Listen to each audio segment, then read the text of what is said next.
After 12 years in broadcasting, I've really tried to create a classroom environment that is dynamic while still being genuine and authentic, looking at current events and bringing them in frame with what we are learning historically. There's so many ways in which your program could be better if you just improved on what you're already doing. You're working hard to benefit students, but are you thinking about your voice and how your program is entertaining or is instructive? Take a look at my book, A Broadcaster's Secrets to Teaching, to find stories and reflections on how I turned a career in radio and TV into an engaging book to improve my classroom philosophy and become a more motivated educator. Thanks for watching.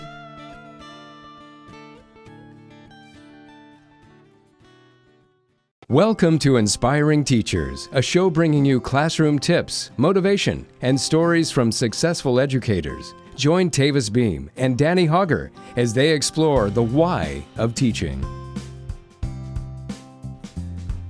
Oh, hi everybody. Danny Hauger here. Welcome to Inspiring Teachers in an unusual location. And that's the lesson of today, is that we've been teaching in unusual locations. But even when inspiration strikes you on the weekend or in the evening hours, what can be really cool is taking the time to write down a lesson idea, a concept, an assignment you want to create, and jot it down. And I have my guitar with me because I've been playing each and every night. And it's been a 100 days challenge. I'm not there yet. I haven't done it. It would have been great to wait 100 days and then do the video and then be like, look what I accomplished. But in a way, you become more accountable when on day 5, you're like, this is what we're doing. The same thing's true in the classroom. So I could be like working on an evening task, a creative assignment, or a song for the challenge, and then have a thought like, oh, you know what would be cool? To use this song in the classroom and tie in the lyrics to what we're talking about. Spur of the moment idea, right? Well, grab your phone and record the video now and then play it in class, or have it as a flip classroom, post it online, or post it to Edpuzzle and then have questions pop up. Like the kinds of teaching freshness or invigoration of the things you normally do are the thoughts that come to your mind and then you put out and you say, no, I don't usually do that, or that would be extra, or that would be hard work. Doing things in the moment save you time, because then you implement them in the classroom and then you can apply thought or research or get to know kids or do those other things while that lesson's being applied, and it creates new opportunities. Plus, it keeps students guessing and interested because the content's always going to change. So tonight, I haven't pre-written a song, right? But every once in a while, it's cool to pick up a guitar or an instrument in class while you're teaching about, like right now it's Mesoamerica, and just strum along. And then maybe just speak some of the lines of the lesson in song. And it sounds silly, and it is, but it breaks up the lesson. And kids, when they're taking a test or thinking about it later, like, oh yeah, that's when he was playing that song. It gives people bookmarks and mental states to help restore the information instead of the typical lecture. Don't just lecture normal. You'll think about that later. Maybe it doesn't help you with anything, but if you plan accordingly and actually like throw in some vocab there, it really does stick in their heads. So it's just a couple ideas that I had for you this week. And when we're all in like this unusual place, again, the setting being unusual, think differently, and instead of just looking at how it's an impediment to what you normally do, how can you enhance what you're doing? How can you try something new that you've been putting off trying? If you're not going to try and innovate or do something new now, when are you really going to try, right? So some other things that I've been doing differently are doing like a historical journal every day. So because I know we don't have as much time and I still want to hook them in quicker, but we don't have time to do as many activities or get her up around the room kinds of things, maybe you can find ways to do that. That'd be awesome.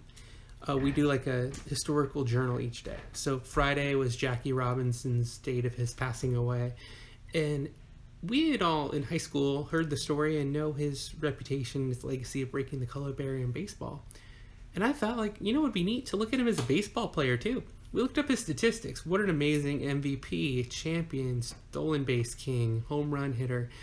Could do all these kinds of things. And I told him how it's an amazing feat to not just be the first at something, but to be an amazing example of accomplishment and work ethic. And then we had a discussion of who are some other people that do that. And then I used that to segue into the lesson.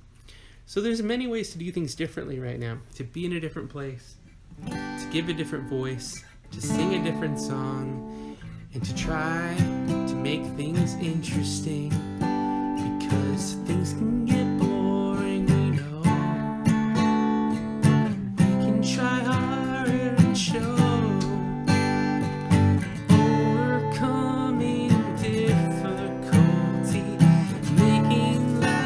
nothing rhymes with difficulty, but try.